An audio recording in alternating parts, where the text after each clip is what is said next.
नए साल पे प्रधानमंत्री मोदी ने अपने देशवासियों को 3 उपहार देने का ऐलान किया है। अब देखिए वो ऐलान क्या है।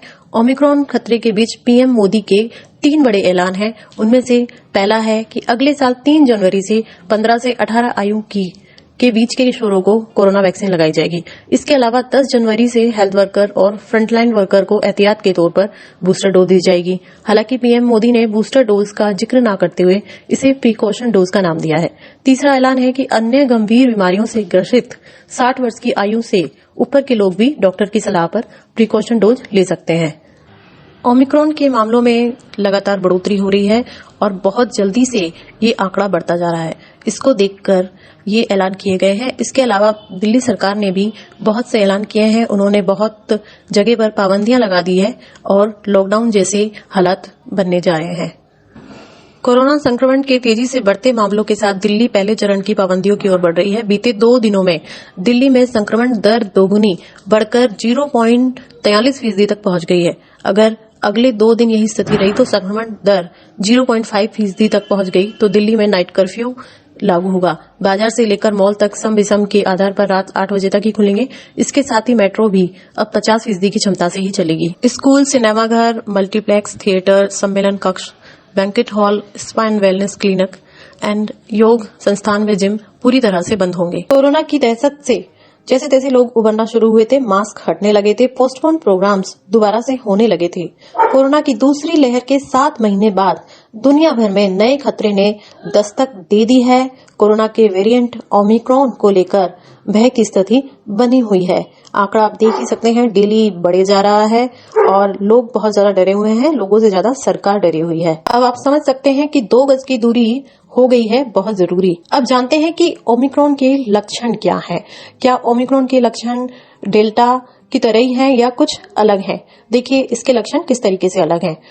ओमिक्रॉन के लक्षण है सामान्य जुकाम, थकावट, मांसपेशियों में दर्द, खराश, गले में खराश, खांसी, ये इसके मुख्य लक्षण है। और कई मरीजों को पसीना भी आता है और रात को भी ठंड में भी पसीना आ सकता है। रोकना मुश्किल ही नहीं बल्कि नामुमकिन है, लेकिन ओमिक्रॉन डॉन नहीं है, वो भारत का विजय होगा। क्योंकि ओमिक्रॉन तो मामूली है ऐसा लग रहा है अभी, और ऐसा वही सही है।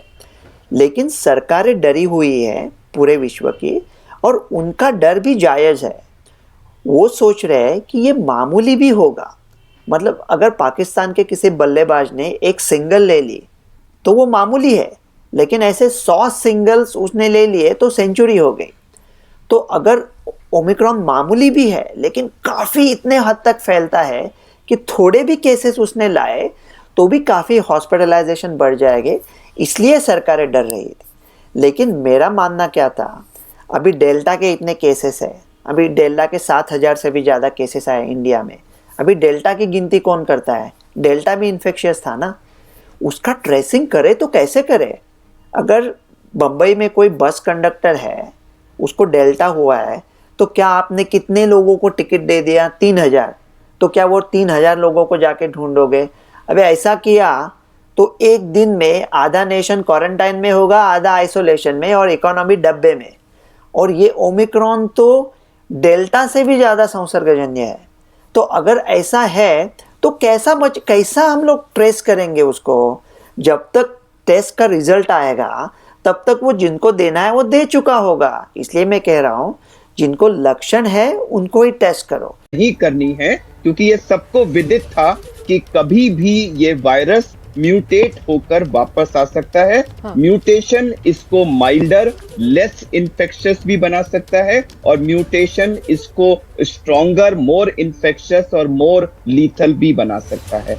अब ये जो ओमिक्रॉन जो म्यूटेशन हुआ है, इसमें सबसे जो डरावनी चीज है कि जो स्पाइक प्रोटीन, जो इस वायरस का सबसे सक्षम हिस्सा है, जिसकी मदद से ये हमारी सेल्स को अटैक करता है और जिसके खिलाफ ज्यादातर वैक्सीन बनी हैं, उसमें 20 के करीब म्यूटेशंस हुए हैं।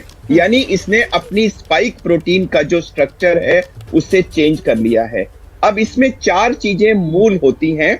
इसकी इन्फेक्टिविटी कितनी है, इसकी विरुलेंस यानी कि तीव्रता कितनी है, इसकी लिथैलिटी यानी डेथ का चांस कितना है, और चौथा ये वैक्सीन को अवॉइड कर पाएगा कि नहीं। तो इन 4 IVLV, इन 4 चीजों में से अभी हमें सिर्फ पहले का जवाब मिला है कि ये 5 गुना ज्यादा इन्फेक्शस है।